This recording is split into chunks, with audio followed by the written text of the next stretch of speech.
Welcome back, and thank you for tuning into Cheating Tales Lab. We appreciate every single one of you.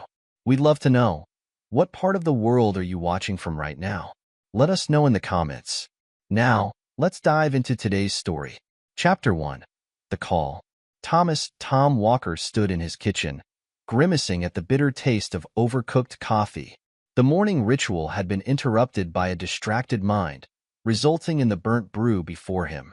At 45, his weathered features spoke of years spent under the sun, commanding construction sites with unwavering authority. His dark hair showed touches of gray at the temples, but his blue eyes retained their razor-sharp focus, a remnant of his military days that served him well in civilian life. He reached for the newspaper, appreciating the quiet moments before heading to the construction site. The modest kitchen reflected his pragmatic approach to life, functional, orderly, maintained with the same discipline he brought to everything.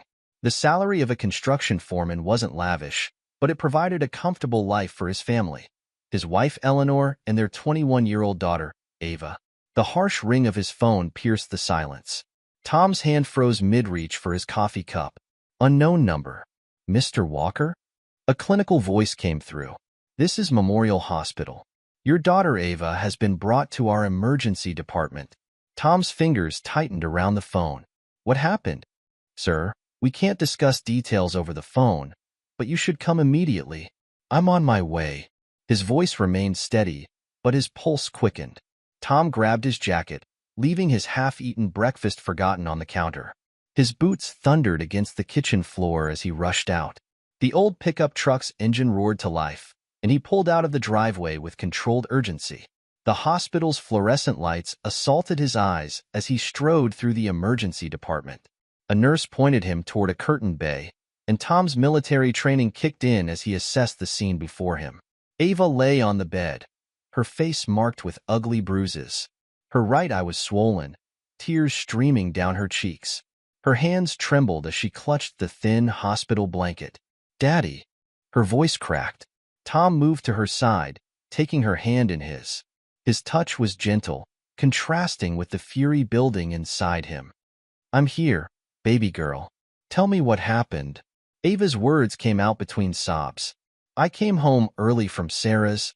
I heard noises upstairs." She squeezed her eyes shut. "In your bedroom." Tom's jaw clenched. "Go on." "Mom was there. With Uncle Rick." Ava's voice dropped to a whisper. "They were together." The words hit Tom like physical blows. Eleanor, his wife of 23 years. With Rick, her brother. The smooth-talking businessman who always seemed to have an angle. "I screamed," Ava continued. "Then these two men came out of nowhere. Rick's bodyguards. They grabbed me, threw me down the stairs." Her body shook with renewed sobs. "They're still there, Dad. Drinking your whiskey, laughing." Tom stood, his movements controlled, deliberate. "Did you see a doctor yet?" "They're waiting for X-rays." "Good." He kissed her forehead. "I'll be back soon, Dad." Ava grabbed his wrist. "Don't do anything stupid." Tom's lips curved in a cold smile. "Nothing stupid. Just necessary." He found the nurse's station and approached the desk with measured steps. "My daughter, Ava Walker. I need to know her injuries." The nurse tapped at her computer. Contusions, possible concussion, pending X-rays for her ribs and right wrist. The doctor ordered pain medication. "I want all the documentation," Tom interrupted. "Photos of her injuries. Medical reports. Everything." "Sir, that's not standard procedure." "Make it happen." His voice dropped lower. "Those bastards aren't getting away with this." The nurse studied his face, then nodded slowly. "I'll see what I can do." Tom's mind raced as he processed the situation. Eleanor, his wife, the woman he'd built a life with, was betraying him with her own brother. Rick, the man who showed up at family dinners with expensive wines and condescending smiles. The man Tom had always sensed was dirty beneath his polished exterior. But bodyguards?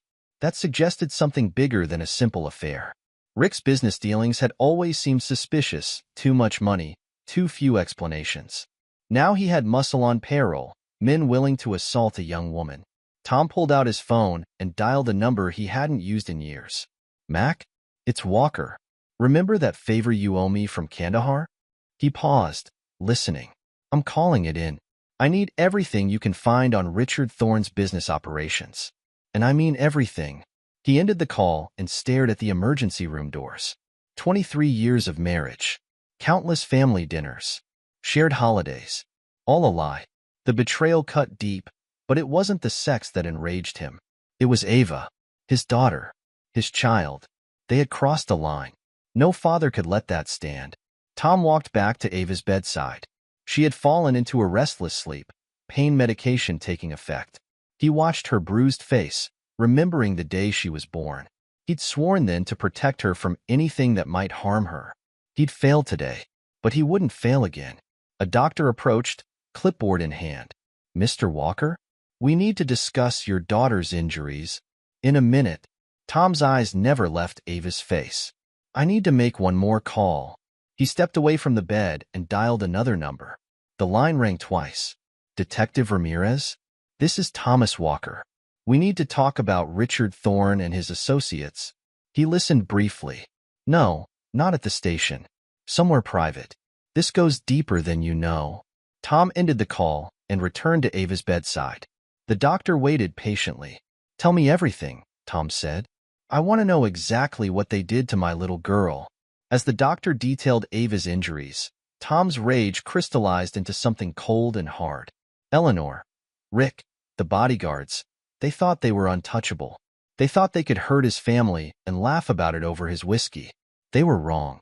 They had no idea what kind of man they were dealing with. But they would learn. Tom would make sure of that. He settled into the chair beside Ava's bed, his mind already mapping out what needed to be done. First, secure Ava. Then gather intelligence. Then they would understand the mistake they'd made. The mistake of betraying Thomas Walker. The mistake of hurting his daughter. The mistake of thinking they could get away with it. Chapter 2. The Confrontation. Tom's truck crawled down his street, his trained eyes scanning for unfamiliar vehicles. 2 black SUVs with tinted windows sat in his driveway. Professional muscle trying to look inconspicuous in a working-class neighborhood. Amateur hour. He parked a block away and approached on foot, years of military training taking over. The front door hung open, spilling light onto the porch. Music drifted from inside, along with raucous laughter. Tom slipped in through the side door, moving silently through his own home like an intruder. The sound system pumped out bass-heavy music, masking his footsteps.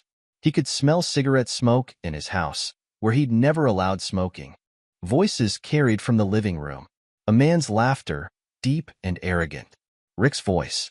You should have seen his face when I showed up at Christmas dinner. Thanks for the wine, Rick.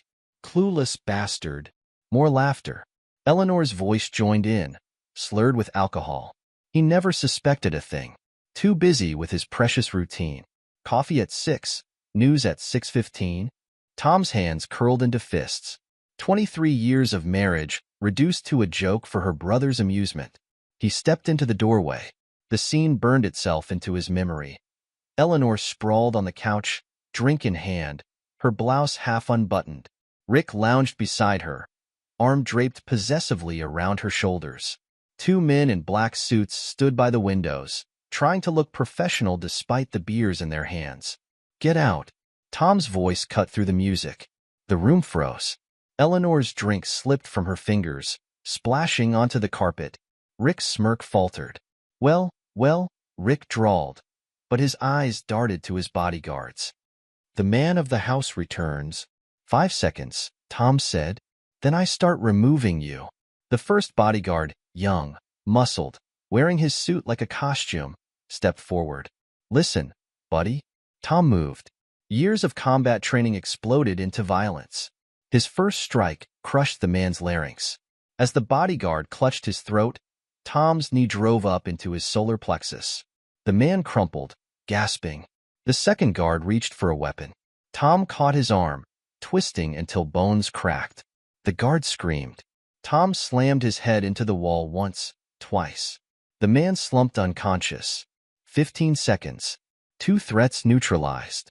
Rick stumbled backward, pulling Eleanor with him. Now, Tom, let's be reasonable. Reasonable? Tom advanced on them. Like your men were reasonable with my daughter? She shouldn't have been here, Eleanor blurted. It's not our fault. Tom backhanded her. The crack echoed through the room. Eleanor sprawled onto the couch, holding her face, staring at him in shock. Don't you dare, Tom growled. Don't you dare blame her. Rick tried to edge toward the door. Tom caught him by the throat, slamming him against the wall. Rick's feet dangled, his face reddening. Please, Rick wheezed. We can talk about this. Talk? Tom increased the pressure.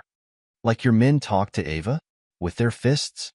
He drove his knee into Rick's stomach, then let him fall. As Rick gasped for air, Tom's boot connected with his ribs. Once, twice, 3 times. Stop, Eleanor screamed. You'll kill him. No. Tom's voice was terrifyingly calm. Not yet. He grabbed Rick's hair, yanking his head up. Your men hurt my little girl. Think I'll return the favor. What followed was methodical, brutal, and precisely calculated. Tom knew exactly how much damage the human body could take. He kept Rick conscious, made him feel every blow. When he finished, Rick lay curled on the floor, sobbing. Blood dripped from his nose, his lips pooling on the carpet Tom had installed last summer. Tom turned to Eleanor. She pressed herself against the couch, trembling. Tommy, please, she whimpered. I can explain. Don't call me that. He looked at her like she was a stranger. Get your things. Get out. If you're still here in 10 minutes, you'll wish you weren't. Eleanor staggered to her feet. Where am I supposed to go? Ask your brother. Tom's laugh held no humor. Once he can talk again. He turned to the bodyguards, one unconscious, one still clutching his throat. Take your boss and get out. If I see any of you again, they won't find your bodies. The conscious guard dragged himself to his feet, helped his partner up. Together they lifted Rick, who moaned in pain. This isn't over, Rick mumbled through bloody lips. You're right. Tom smiled, and both guards took an involuntary step back. It's just beginning. He watched them load Rick into one of the SUVs. Eleanor stumbled after them, mascara streaking her cheeks. She looked back once, but Tom had already turned away. Inside, he surveyed the damage. Broken glass, blood on his carpet, cigarette burns on his coffee table. The home he'd built, defiled by their presence. His phone buzzed. A text from Mac. Found something. Meet me tonight. Tom nodded to himself. Eleanor and Rick thought this was over. They thought he'd had his revenge, spent his rage. They were wrong. This wasn't about revenge. This was about justice. For Ava. For the years they'd laughed behind his back. For every holiday dinner where Rick had sat at his table, planning to destroy his family. Tom walked to his bedroom, their bedroom. The bed where she'd betrayed him still bore the evidence of their affair. He stripped the sheets methodically, carried them to the backyard, and set them on fire. Then he made a series of calls. To his bank. To his lawyer. To Detective Ramirez. Eleanor thought she knew him. Thought he was predictable, boring, safe. She was about to learn how wrong she was. They all were. Chapter 3. The Backstories. In the quiet aftermath of violence, Tom sat in his chair, staring at the blank television screen. The house felt hollow, tainted. Blood still stained his knuckles, Rick's blood. His phone buzzed again. Mac, construction site. 1 hour. Tom closed his eyes, memories flooding back. Afghanistan, 2003. The ambush that nearly killed them both. Mac pulling him to safety as bullets tore through the air. The debt between them written in blood and gunfire. He hadn't always been this man, capable of calculated violence, of cold revenge.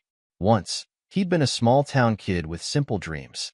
Military service had changed him, taught him about duty, loyalty, and the harsh realities of a world where violence solved problems that words couldn't touch. The day he'd met Eleanor replayed in his mind. She'd been a waitress at the local diner, all bright smiles and endless chatter. He'd been freshly discharged, still adjusting to civilian life. She'd seemed like an anchor, something real to hold onto while his mind still echoed with gunfire and screams. Their courtship had been swift, passionate. She'd talked about her dreams, a big house, fancy cars, the kind of life her brother Rick enjoyed. Tom had promised to give her everything he could. Not riches, but stability, security, a home. For years, it had seemed enough. They'd had Ava, bought this house, built a life. Tom worked his way up from laborer to foreman, took pride in honest work. Eleanor had seemed happy, or at least he'd thought she was. Now he wondered how long the lies had been going on. How long had she looked at his calloused hands and worn work boots with contempt? How long had she been plotting with Rick, laughing at the faithful husband who trusted her? Rick.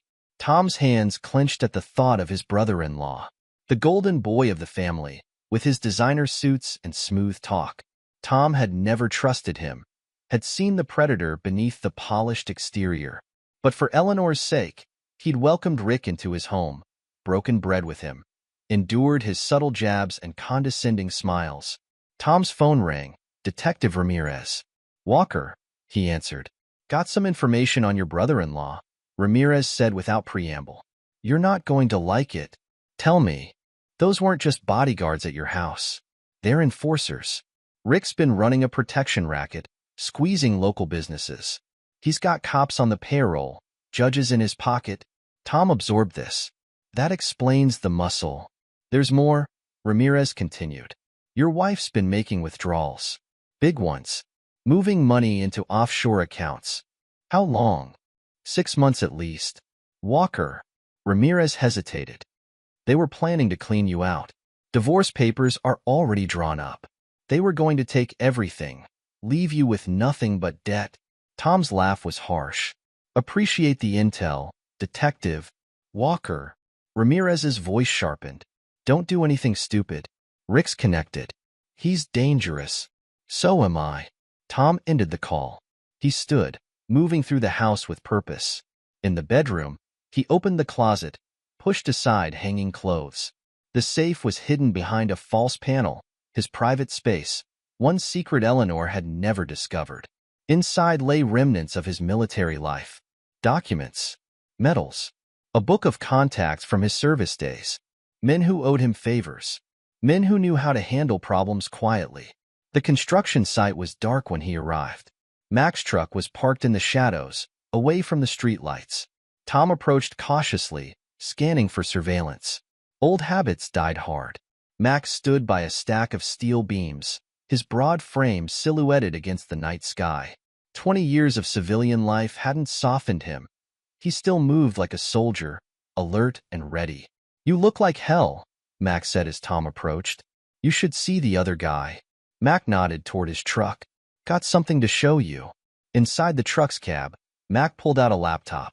Been doing some digging on Rick's operations? Man's got his fingers in everything: real estate fraud, protection rackets, money laundering. But here's the interesting part. He turned the screen toward Tom. Bank statements, property records, shell companies. Your wife's name keeps popping up. She's been working with Rick for years, helping him move money around. She's not just his lover. She's his partner. Tom studied the documents, his expression hardening. She played me for a fool. There's more, Mac continued. Rick's got problems. He borrowed big from some dangerous people. Word is, he's desperate for cash. That's probably why they accelerated their timeline with you. Timeline? Mac pulled up more documents. They've been planning this for months. The divorce, the asset transfers, all of it. They were going to bleed you dry, saddle you with Rick's debts. You'd have lost everything. House, savings, maybe even ended up in jail for their financial schemes. Tom absorbed this in silence. The betrayal went deeper than he'd imagined. Not just an affair, but a calculated plot to destroy him. What about Ava? He asked finally. She wasn't supposed to be home today. They got sloppy, got caught. Rick's guys panicked. Tom's jaw clenched. They hurt my little girl. And they'll pay for that, Mac assured him. But you need to be smart about this. Rick's got connections. You go after him head on. You'll end up dead or in prison. I'm not going to kill him, Tom said quietly. Death's too quick, too clean. I want them to suffer. I want them to lose everything, just like they planned for me. Mac studied his old friend's face. You've got a plan. Getting there. Tom stood. I need you to keep digging. Bank records, business dealings, everything. I want to know every skeleton in their closet. What about Eleanor? Tom's expression turned cold. She made her choice. Now she lives with it. He left Mac and drove home, his mind working through possibilities. The house felt different now, a crime scene, not a home. He walked through each room, noting the small signs he'd missed. The extra phone she'd hidden in her jewelry box. The financial documents tucked behind the filing cabinet. The business cards from offshore banks. All the pieces of their betrayal hidden in plain sight. In Ava's room, he paused. Photos covered her walls. Family vacations, birthdays, graduations. Eleanor smiling, playing the devoted mother while plotting to destroy their lives. His phone buzzed. A text from Ava. When can you pick me up? Tom texted back. Tomorrow morning. Get some rest. Another text came in. This one from Eleanor. We need to talk. Tom deleted it without responding. There was nothing left to say. He spent the night in his chair, cleaning his gun, making lists, planning. Eleanor and Rick thought they knew him, the predictable, reliable Thomas Walker, the man who played by the rules. They had no idea what he was capable of.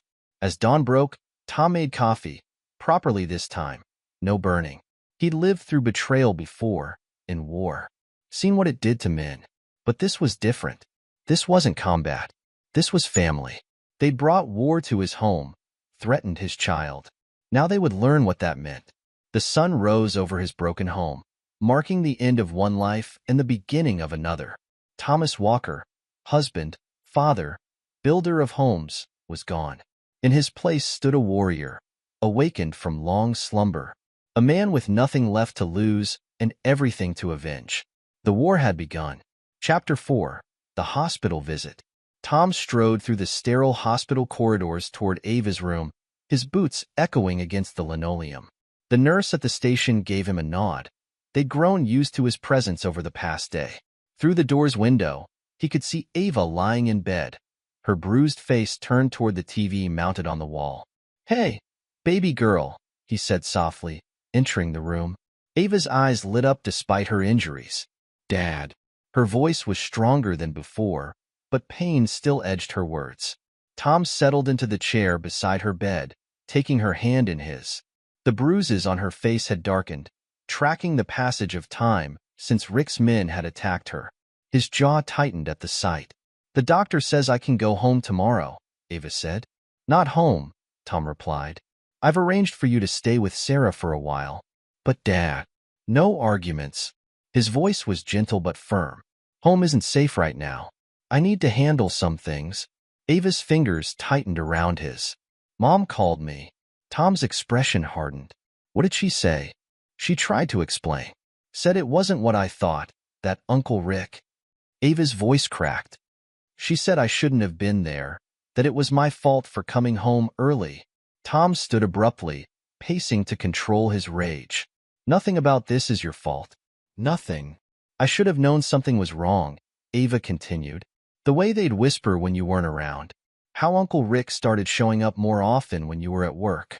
She wiped at her eyes. Mom's been meeting with lawyers. I saw the paperwork in her car last week. I should have told you. You trusted your mother. That's not a crime. Tom returned to her bedside. Tell me everything you remember. When did Rick start coming around more? As Ava spoke, Tom's mind cataloged details, building a timeline of betrayal. Eleanor's real estate meetings that ran late. Rick's casual drop-ins, always when Tom was at the construction site. The whispered phone calls, the hidden documents. A knock at the door interrupted them. Max stood in the doorway, his hospital administrator badge glinting under the fluorescent lights. Got a minute? Mac asked. Tom squeezed Ava's hand. Get some rest. I'll be back soon. In the hallway, Mac pulled him aside. Those guys you roughed up? They're not just muscle for hire. They're connected. One of them worked security for a casino downtown. Lots of mob ties. The other one's got a rap sheet longer than my arm. Assault, extortion, attempted murder. Tom absorbed this. Rick's deeper in than I thought. That's not all. Mac glanced around before continuing. Been asking around about your brother-in-law. He's got protection from someone high up. Cops, judges. Someone's making sure he stays clean. Can you get me names? Mac nodded. Working on it. But watch your back. These aren't amateurs you're dealing with. Tom's phone buzzed. Detective Ramirez requesting a meeting. Keep digging, he told Mac. I need everything you can find. Back in Ava's room, he found her dozing. The medication made her sleep more, which was probably for the best. She didn't need to see what was coming. A nurse entered with fresh bandages. Mr. Walker? We need to document her injuries again. For the police report, Tom watched as they photographed each bruise, each scrape. Evidence. Ammunition. His daughter's pain cataloged in megapixels. The detective handling her case called. The nurse said, they want to interview her tomorrow. No. Tom's voice was final. She's been through enough. They can talk to me. The nurse hesitated. Sir, in cases of domestic violence. This isn't domestic violence. Tom cut her off. This is something else entirely. And I'm handling it. Later, as night settled over the hospital, Tom sat watching Ava sleep. His phone lit up with texts from Eleanor. Please, explanations, threats. He deleted them all. The woman he'd married, the mother of his child, was gone. In her place was a stranger who'd conspired to destroy him, who'd watched their daughter being attacked and done nothing. Tom's fingers traced the military ID he still carried in his wallet. 20 years ago, he'd been a different man, a soldier who knew how to deal with enemies, who understood that sometimes violence was the only language people respected. He'd buried that man when he came home, built a life of peace. But now, watching his daughter's bruised face, he felt the soldiers stirring, rising, ready for war. Eleanor, Rick, they're thugs. They brought violence into his home, hurt his child, tried to take everything. They were about to learn that Thomas Walker hadn't forgotten how to fight. Chapter 5. The Investigation. The police station buzzed with activity as Tom made his way to Detective Ramirez's desk. Isabella Izzy Ramirez was a sharp-featured woman in her 40s, with keen eyes that missed nothing. She motioned him to sit. You look like hell, she observed. Been a rough few days. Izzy pulled out a thick file. Got some information you need to see. Your wife's been busy. She spread photos across her desk, surveillance shots of Eleanor meeting with various men in expensive suits. That's Julian Torres. Izzy pointed to a handsome man in his 30s. Con artist, specializes in real estate fraud. Been on our radar for years, but nothing sticks. Your wife's had at least 6 meetings with him in the past month. Tom studied the photos. What's the connection? Torres helps people hide money, sets up shell companies, offshore accounts. He's good. We've never been able to prove anything. Izzy leaned forward. 3 weeks ago, Eleanor transferred most of your joint savings into an account we can't trace. The paperwork looked legitimate. Your signature was on everything. I never signed anything. No, but someone did. Someone good enough to fool the bank. Izzy pulled out more documents. There's more. Your brother-in-law's businesses? They're fronts. Money laundering, probably drugs. Those bodyguards who hurt your daughter? They work for the Castellano family. The name hit Tom like a physical blow. The Castellanos controlled most of the city's organized crime. If Rick was involved with them, you need to back off, Izzy warned. These people don't play games. They'll kill you and never think twice. Tom's laugh was harsh. They already tried to destroy me. Hurt my daughter. You expect me to walk away? I expect you to be smart. Izzy lowered her voice. Look, I can't officially help you. But unofficially? She slid a USB drive across the desk. This contains everything we have on Torres, Rick, and their operations. Account numbers, business records, surveillance reports. Just be careful how you use it. Tom pocketed the drive. I owe you. Yeah, you do. And Tom? She caught his arm as he stood. Whatever you're planning, make sure I don't have to arrest you for it. From the police station, Tom drove to his bank. The manager's face was sympathetic as she reviewed his accounts. I'm sorry, Mr. Walker. The transfers were all properly authorized. Your wife had power of attorney. Show me everything she moved. Where it went. The manager pulled up transaction records. Tom's jaw clenched as he saw their savings disappear. College funds, retirement accounts, all gone. Eleanor had been thorough. His phone buzzed. Max sending coordinates for a meeting. Tom found him in the hospital parking garage, smoking despite regulations. Got those names you wanted, Max said. Judge Michael Preston's been handling all cases involving Rick's businesses, dismissing charges, sealing records. The Castellanos own him. What about the bodyguards? Vincent Caruso and Tony Battaglia. Career criminals. Caruso's still in ICU. You did a number on him. Battaglia was released this morning. Tom nodded. Where does he live? Mac's eyes narrowed. Why? Need to ask him some questions. These guys are professionals, Tom. They'll kill you. They can try. Tom's voice was cold. You going to tell me where he lives or not? Mac sighed, handing over a piece of paper. Your funeral. Tom's next stop was his house. Eleanor had cleared out most of her things, but he wasn't interested in clothes or jewelry. He went straight to her home office, the one place she never let him organize. The filing cabinets yielded a treasure trove, bank statements, correspondence, records of meetings. Eleanor had documented everything, probably to protect herself. Now her own paranoia would help destroy her. A hidden folder contained photos, Eleanor with Rick in intimate situations. Blackmail insurance, Tom realized. She'd been playing everyone, even her partner in crime. His phone rang, Eleanor's number. He almost deleted it, then reconsidered. Time to start playing his own game. Yes? Tommy, please. Her voice was tearful. We need to talk. This isn't what you think. No. His voice was conversational. So you didn't steal my money? Didn't watch while Rick's men threw our daughter down the stairs? I didn't know they would hurt her. Rick promised. Rick promised what? That he'd help you bleed me dry? Set me up for his crimes? Silence on the line. Then, how did you know about? I know everything, Eleanor. About Julian Torres. About the Castellanos. About Judge Preston. He let that sink in. You really should have been more careful with your paperwork. Tom, please. Real fear in her voice now. You don't understand what you're dealing with. These people. No, you don't understand. You brought these people into my home. Let them hurt my child. Now you get to watch while I tear their whole world down. They'll kill you. Better men than them have tried. Tom ended the call.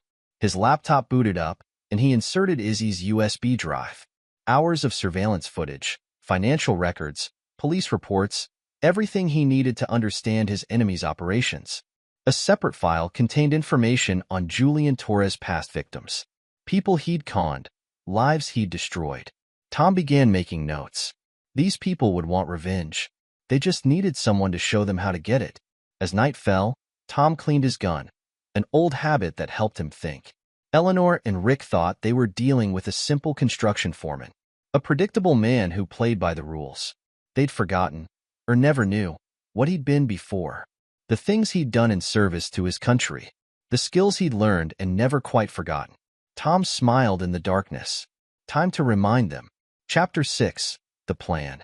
The bar was nearly empty when Tom arrived. Max sat in a corner booth, files spread across the table, a half-empty whiskey in front of him. 2 decades of hospital administration hadn't softened his military bearing. Those the hospital reports? Tom asked, sliding into the booth. Mac pushed them over. Caruso's got 3 broken ribs, fractured larynx, possible permanent damage to his knee. Battaglia wasn't much better. Broken jaw, dislocated shoulder, concussion. They'll live. Yeah. Max studied his friend's face. You starting a war here, Tom? They started it. I'm just finishing it. Mac pulled out more papers. Got the background checks you wanted. Torres has been working with Rick for about 2 years. They run a pretty sophisticated operation, find desperate people, offer them fake investment opportunities, drain them dry. Your wife helped set up the companies, handled the paperwork. How many victims? At least 20 that we know of. Most lost everything. Max slid over a list of names and addresses. What are you planning? Tom pocketed the list. Better if you don't know. These people you're dealing with, they're not amateurs. The Castellanos don't play games. Neither do I. Tom's voice was flat. Not anymore. His phone buzzed. Detective Ramirez requesting another meeting. Tom finished his drink and stood. Watch your back, Mac warned. Always do.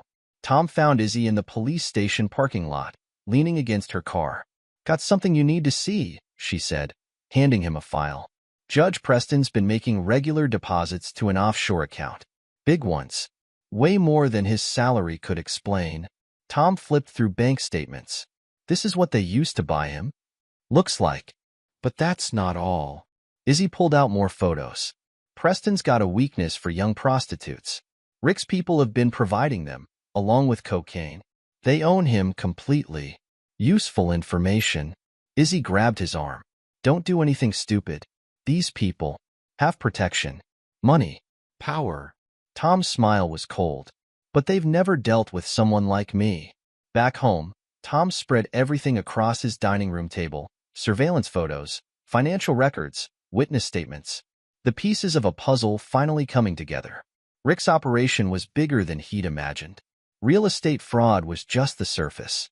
Below that lay layers of money laundering, drug trafficking, prostitution, all protected by corrupt officials and mob connections.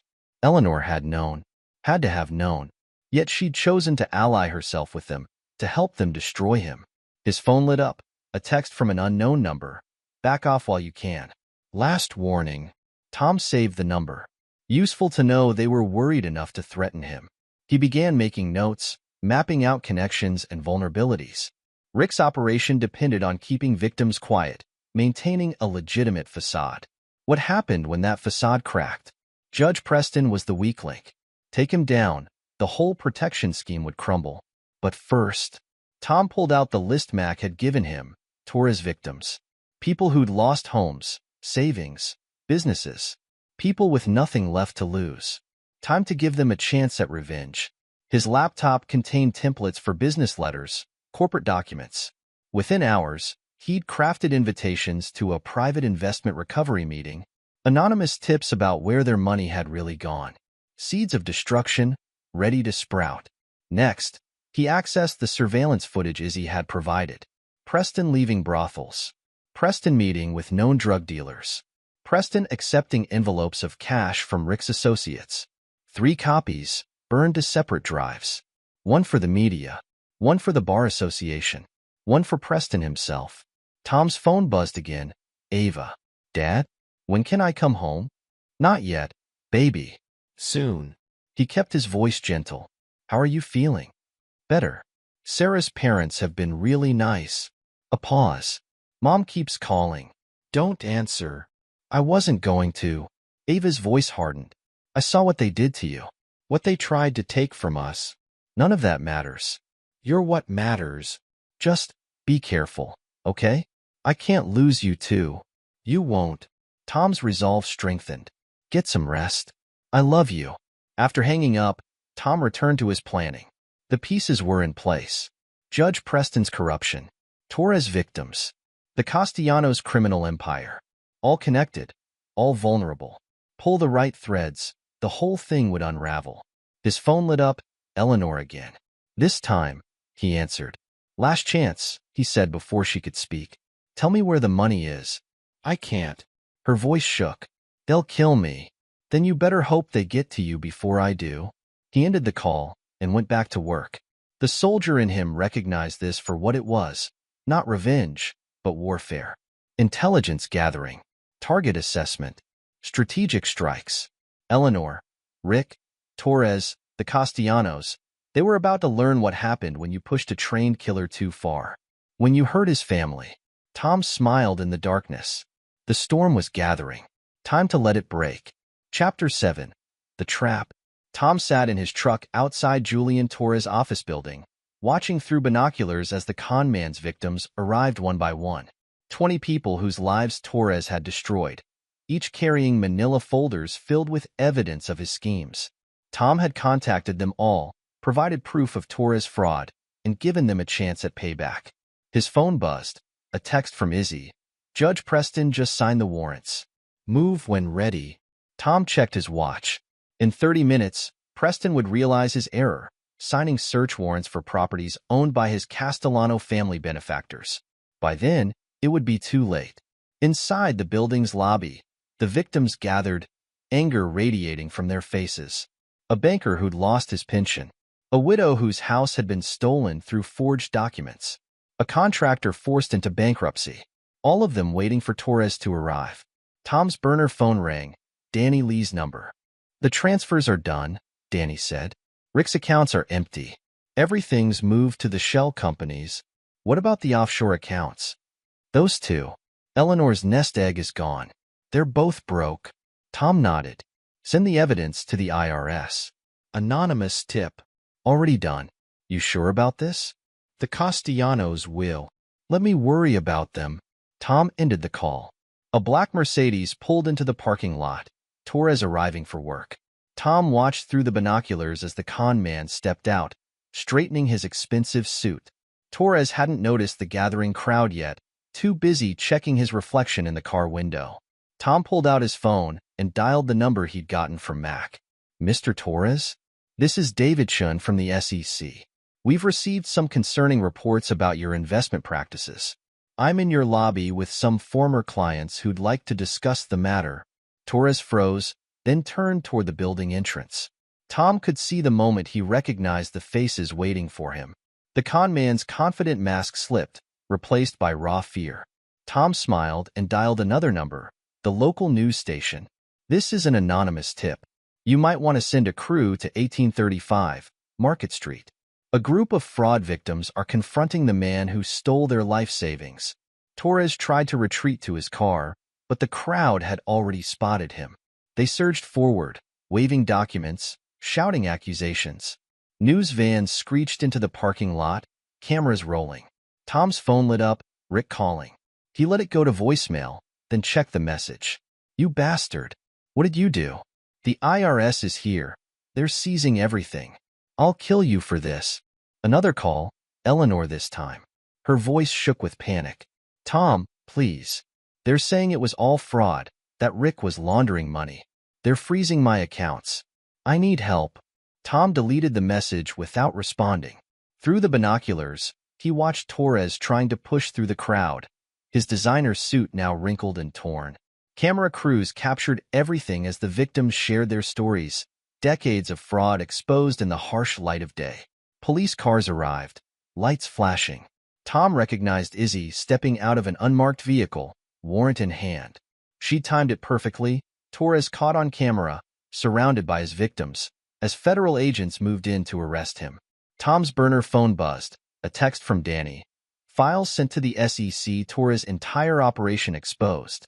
Rick's connection to the fraud documented. They'll both go down for this. The plan was working perfectly. Torres would talk to save himself, implicating Rick in the fraud. Rick would panic, probably try to run. The Castellanos would realize he'd become a liability. Tom started his truck and pulled away, leaving chaos in his wake. One target down, 2 to go. His next stop was the construction site where he'd arranged to meet Battaglia, the bodyguard who'd helped throw Ava down the stairs. The man had agreed to talk, thinking Tom wanted to negotiate peace. Tom parked behind the half-finished building, checking his recording equipment. Everything Battaglia said would be captured, documented, preserved as evidence against Rick and his criminal associates. The bodyguard arrived right on time, alone as instructed. His face still showed bruises from their last encounter. Make this quick, Battaglia growled. I'm not supposed to be here. Tom stepped from the shadows. Tell me about Rick's operation. The money laundering, the protection rackets, all of it. You're crazy. I'm not saying anything. Tom pulled out his phone, played a recording. Battaglia discussing drug shipments, naming names, detailing criminal operations. The bodyguard's face went pale. How did you? Your partner Caruso talks in his sleep. Hospital rooms have surprisingly thin walls. Tom's voice hardened. Start talking, or this goes to the feds. And the Castellanos. Battaglia talked. For an hour, he detailed Rick's crimes, his connections to organized crime, the complex web of corruption he'd built. Tom recorded everything. When Battaglia finished, Tom handed him an envelope. Plane ticket to Miami. Cash for a fresh start. Disappear, or the recording goes public. The bodyguard grabbed the envelope with trembling hands and fled. Tom sent copies of the recording to multiple secure locations. Insurance, in case anything happened to him. His phone buzzed, Max sending coordinates. Time for the next phase. Rick would be panicking now, watching his empire crumble. Eleanor would be desperate. Her stolen money vanished into untraceable accounts. Both of them running scared, making mistakes. Tom smiled in the darkness. The trap was sprung. Now came the fun part, watching them destroy themselves trying to escape it. Chapter 8. The Confrontation. The warehouse district was deserted at this hour, silent except for the distant rumble of freight trains. Tom parked his truck behind an abandoned loading dock and checked his weapons. The Glock was clean, loaded. The backup piece strapped to his ankle. Not that he planned to need them. His phone lit up with texts. Danny, Rick just tried accessing the accounts. They're all empty. He's freaking out. Mac, Castellano enforcers spotted at Rick's office. They don't look happy. Izzy, Preston's singing like a bird. Naming names, dates, everything. The whole operation's exposed. Tom deleted the messages and stepped out into the night. The warehouse ahead had been Rick's primary money laundering front, wholesale electronics business that never seemed to ship any actual products. Now it would become the stage for Rick's downfall. The security cameras were already disabled, thanks to Danny's hacking skills. Tom moved through the shadows, counting heartbeats. Right on schedule, a black SUV pulled up to the loading dock. Rick stumbled out, clutching a briefcase. His expensive suit was rumpled, his face pale with fear. 2 Castellano soldiers flanked him, their expressions grim. The money's here. Rick's voice cracked. All of it. Just let me explain. The larger soldier grabbed the briefcase, checked inside. It's empty. What? No. That's impossible. Rick's eyes darted wildly. It was just here. Someone must have. You lost 10 million of the family's money, the second soldier growled. Mr. Castellano wants answers. Tom stepped into view, enjoying Rick's look of terror. Looking for this? He held up a USB drive. Bank records, transfer histories, proof of where all that money really went? Rick lunged forward, but the soldiers held him back. This is your fault. No, Rick. This is your fault. You got greedy. Sloppy. Tom's voice was conversational. Did you really think you could steal from the mob and get away with it? I didn't steal anything. It was business. Really? Tom turned to the soldiers. Check his offshore accounts. The ones he thought were secret. He's been skimming for years, playing both sides. The larger soldier's phone buzzed. He checked it, then nodded to his partner. Boss says it's true. We found the accounts. Rick's face went ghost white. No, wait. I can explain. The boss doesn't want explanations. The soldier's hand moved to his weapon. He wants his money. I'll get it back. I just need time. Time's up, Rick. Tom's smile was cold. The feds are closing in. The judge is talking. Your whole operation's exposed. The Castellanos can't risk keeping you alive. Please. Rick turned to the soldiers. I've got dirt on everyone. Names, dates, recordings. That's supposed to make us trust you more? The soldier's gun appeared. Tom stepped back into the shadows. Goodbye, Rick. Say hello to your friends in hell. Rick's screams echoed through the warehouse. 2 shots, muffled by suppressors. Then silence. Tom waited until the SUV pulled away, then made an anonymous call to the police. They'd find Rick's body, assume it was a mob hit. Case closed. His phone buzzed. Eleanor calling again. This time he answered. It's over, he said before she could speak. Rick's dead. Torres is in custody. The money's gone. Tom, please. Her voice shook with tears. I never meant for any of this. Save your lies. I'm done listening. What am I supposed to do? I have nothing left. You've got exactly what you deserve. Tom's voice was ice. You chose this path. Now walk it alone. He ended the call and drove to the motel where Eleanor was hiding. She opened the door at his knock, her designer clothes replaced by cheap department store wear, her makeup smeared from crying. Come to gloat, she spat. Come to deliver your divorce papers. And this. He handed her an envelope containing proof of her involvement in Rick's crimes. Try anything. This goes to the feds. You'll join your brother in hell. You can't prove anything. Want to bet? Tom's smile was terrible. I've got recordings, bank records, witness statements. Everything. Eleanor's shoulders slumped. What do you want? Sign the papers. Disappear. Never contact me or Ava again. And if I don't, then I destroy you completely. Your choice. She signed. Tom left her there, sobbing in her cheap motel room, her dreams of wealth and power shattered. His phone buzzed, Izzy calling with updates. The investigation was proceeding exactly as planned. Rick's death would be ruled a mob hit. Torres was cooperating, implicating everyone. The Castellanos were turning on each other, their empire crumbling. Tom drove home, satisfaction warming his chest.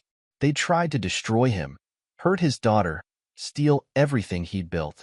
Instead, he'd annihilated them completely. Chapter 9. The Aftermath. Sunlight streamed through the kitchen window as Tom made coffee. Properly this time, no burning. The morning paper's headline screamed, Major Crime Ring Exposed. Below that, prominent businessman found dead in warehouse. His phone buzzed, Mac checking in. It's all over the news, Mac said. Rick's murder, Torres' arrest, the whole operation exposed. You sure about this? It's done. Tom sipped his coffee. The Castellanos think Rick stole their money. The feds think it was a mob hit. Case closed. And Eleanor? Broke, alone, running scared. She signed the papers this morning. Good. Mac paused. Ava okay? Getting there. She's coming home today. After hanging up, Tom reviewed the morning's reports. Danny had erased all traces of their cyber operations. Izzy had sealed the case files, marking Rick's murder as solved, organized crime. The Castellanos were too busy dealing with federal investigations to worry about revenge. His doorbell rang, Ava returning from Sarah's house. She looked better, her bruises fading, her smile genuine. Hey, Dad. Tom hugged her gently. Welcome home, baby girl. I saw the news. She studied his face. Did you? Better if you don't ask questions you don't want answered. Ava nodded. Mom called me. What did she say? Begged me to help her. Said she was sorry, that she had nowhere to go. Ava's voice hardened. I told her she should have thought about that before betraying us. Pride swelled in Tom's chest. His daughter was strong, like him, unforgiving of betrayal. His phone buzzed. Detective Ramirez. Just wanted you to know, Izzy said. Torres rolled on everyone. Judge Preston's going away for decades. The whole corruption ring is exposed. Appreciate the update. Tom. Her voice softened. It's over. Let it go now. He ended the call and joined Ava in the kitchen. She was making breakfast, humming softly. What now? She asked. Now we rebuild. Together. Later, alone in his study, Tom reviewed the final pieces of his revenge. The offshore accounts where he'd hidden Rick's stolen millions, insurance against future threats. The files documenting Eleanor's crimes, ready to destroy her if she ever returned. The network of allies he'd built, Mac, Danny, Izzy, loyal friends who understood the importance of justice. His phone buzzed one last time. An unknown number. He answered cautiously. Mr. Walker? A cultured voice, probably Castellano himself. I want to thank you for exposing Rick's theft. The family appreciates your discretion. Just wanted justice. Indeed.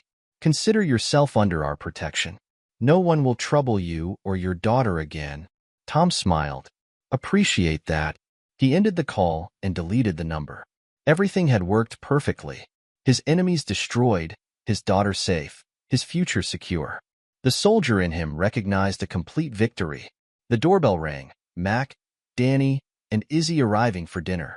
His new family, forged in battle, tempered by loyalty. Tom joined them, accepting their congratulations, their concern, their friendship. He was no longer the naive man who trusted too easily. He'd become something harder, colder, more dangerous. But watching Ava laugh with their friends, seeing her heal from the betrayal, he knew it had been worth it. He protected what mattered, destroyed those who'd threatened his family. The war was over. He'd won. And God help anyone who ever tried to hurt them again. Epilogue. 5 years later. The construction company's new headquarters stood proud against the city skyline. Walker and Associates Construction displayed in bold letters across the glass facade. Inside his top-floor office, Thomas Walker reviewed the quarterly reports with the same intensity he once used to plan military operations.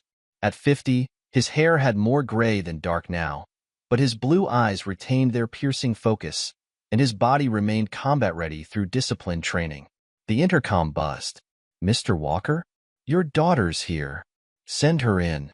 Ava strode into the office, now 26 and carrying herself with confident grace.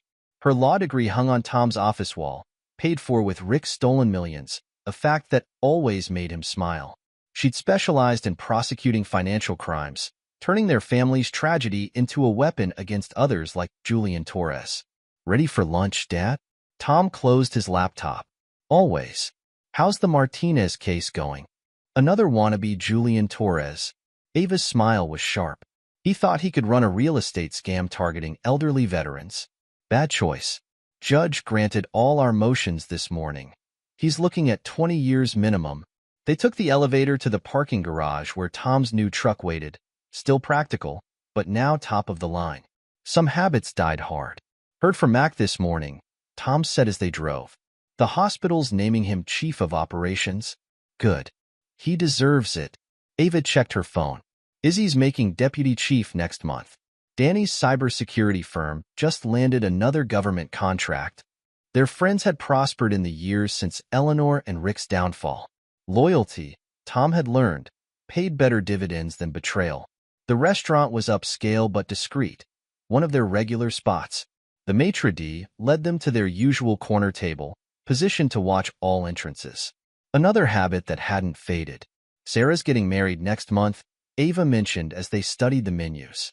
"Asked me to be maid of honor." Tom nodded. Sarah had been Ava's rock during the darkest days, offering shelter and support. Her family had become extended family. "Mom tried reaching out again," Ava said quietly. Tom's hand tightened on his water glass. "When?" "Last week. Email from a new account." Ava's voice was cold. Wanted to explain her side now that she's found peace or whatever. "I blocked her." Tom nodded approval. Eleanor had tried several times over the years to reconnect. Each attempt met with silence.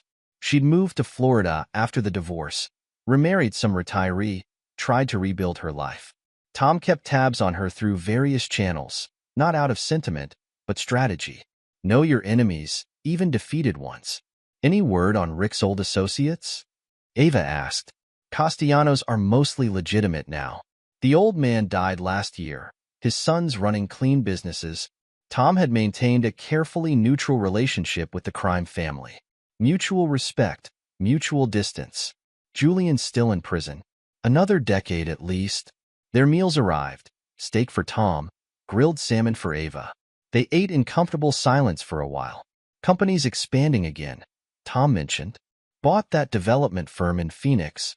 The one Rick tried to steal from that widow?" Ava's smile was vindictive. "Nice touch." Tom returned the smile. The company's growth had been strategic, methodical. Each acquisition either strengthened their position or settled old scores. The millions he'd stolen from Rick had been seed money for an empire built on legitimate success. "Detective Rodriguez called yesterday," Ava said. "Remember that cold case they reopened? Rick's murder." Tom's face revealed nothing. "Oh. Officially closed now. Ruled a mob hit. Case inactive." Ava met his eyes. No new leads. They'd never discussed Tom's exact role in Rick's death. Ava had never asked. Understanding some questions were better left unvoiced. But she knew her father, knew what he was capable of, knew he'd do anything to protect family.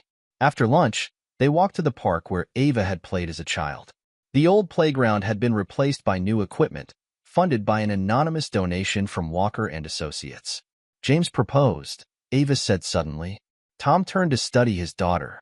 James Chun was a prosecutor she'd met 2 years ago. Smart, honest, devoted to Ava.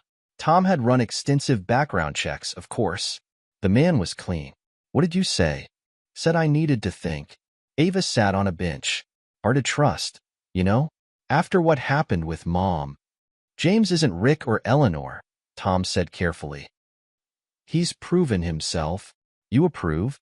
"I approve of anyone who makes you happy and treats you right." Tom's voice hardened. "And he knows what'll happen if he doesn't." Ava laughed. Yeah, he's terrified of you. In a healthy way. They watched children play for a while, parents hovering nearby.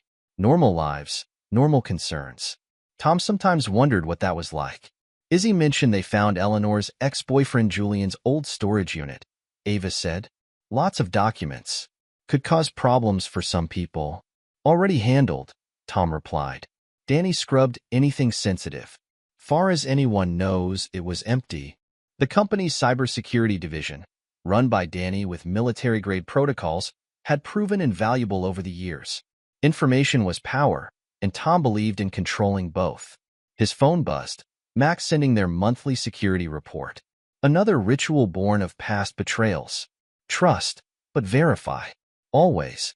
Sarah wants you to walk her down the aisle, Ava mentioned. Her dad's okay with sharing the honor. Tom felt a warmth in his chest. Family wasn't always blood. Sometimes it was the people who stood by you in the darkness. They walked back to the office, passing the construction site for their newest project, a women's shelter being built in partnership with Izzy's domestic violence task force. Another way of balancing scales. Dinner tonight? Ava asked as they reached her car. James wants to talk to you. Properly. Tom nodded. Tell him to bring that bourbon he's been saving. And remind him I'm an excellent shot. Ava kissed his cheek. Love you, Dad. Try not to terrorize my boyfriend too much. No promises. Watching her drive away, Tom reflected on the years since Eleanor's betrayal. He'd rebuilt more than a business empire. He'd forged a new family, stronger than blood. Created a legacy built on loyalty instead of lies. Back in his office, Tom reviewed the day's reports. Construction projects across 3 states. Investment portfolios managed by trusted associates. Security briefings from Danny's team. A well-oiled machine, every part carefully controlled. Mac's weekly check-in arrived by encrypted email. Eleanor, still in Florida. New husband's health failing. No suspicious activities. Julian, denied parole again. No outside contacts. Castellanos, business dealings clean. Territory stable. Judge Preston, dead in prison. Natural causes. Battaglia, still in witness protection. Keeping his silence. Tom archived the report with 5 years of similar updates. The past never died, but it could be managed, contained, controlled. His phone rang, James Chun requesting a meeting before dinner. Probably wanting to do things properly, asked permission. Old-fashioned, but Tom appreciated the gesture. Come by the office, he told James. We'll talk. The young prosecutor arrived promptly, suit pressed, manner respectful but not fearful. Good signs. Sir, I want to discuss Ava. Sit. Tom gestured to a chair. Let's talk about your intentions. 2 hours later, satisfaction settled in Tom's chest. James had proven himself again. Honest about his feelings, clear about his plans, unafraid to stand his ground when challenged. A worthy partner for Ava. The engagement ring James showed him was elegant, not flashy. The prenup he proposed was fair. His background remained clean, his career trajectory solid. Most importantly, he understood what family meant, what loyalty required. I'll never hurt her, James promised. Never betray her trust. No, Tom agreed pleasantly. You won't, because you know what happens to people who hurt my family. James met his eyes steadily. Yes, sir. I know exactly what happens. Tom smiled. The young man had done his research, understood the warnings wrapped in Rick's unsolved murder, Eleanor's exile, Julian's downfall. Good. Welcome to the family, son. Now, about that bourbon. Later that night, Tom stood at his office window, watching his city sparkle. His empire had been built on the ashes of betrayal, forged in the fires of revenge. But it had become something more. A fortress protecting those he loved. A legacy worthy of his daughter's inheritance. Eleanor and Rick had taught him valuable lessons about trust and betrayal. He'd learned them well, built his new life on their bitter wisdom. Now he had everything they tried to steal. Wealth, power, respect, and things they'd never understood. Loyalty, family, honor. His phone buzzed with an alert from Danny's security team. Routine update. Nothing urgent. The world turned. Threats emerged and were contained. Life went on. But now he controlled the game instead of being played. Tom smiled in the darkness, remembering Eleanor's tears, Rick's terror, Julian's pleas for mercy. They thought him weak, predictable, easily destroyed. Their mistake. Nobody would make that mistake again. His new family, Ava, James, Mac, Izzy, Danny, even Sarah, understood what mattered. Loyalty above all. Honor among warriors. Protection for those who earned it. Destruction for those who betrayed it. The past was settled. The future secured. And Thomas Walker stood guard over both, unchanged in the ways that mattered. A protector, a warrior, a man who never forgave betrayal and never forgot his enemies. Let anyone who doubted that truth ask Eleanor, rotting in Florida exile. Ask Julian, growing old in prison. Ask Rick. Oh wait, they couldn't ask Rick anything. Not anymore. Tom's smile widened as he turned from the window. Time to head home, prepare for dinner with his growing family. Tomorrow would bring new challenges, new opportunities, new chances to prove that loyalty mattered more than blood. The war was long over. He'd won it completely. Now he ruled the peace with the same iron will that had brought him victory. Just as it should be. Just as it would always be. After all, some things never changed. And Thomas Walker's dedication to protecting his family, punishing those who threatened it, would never change at all. This is where our story comes to an end. Share your thoughts in the comments section. Thanks for your time. If you enjoy this story, please subscribe to this channel. Click on the video you see on the screen, and I will see you there.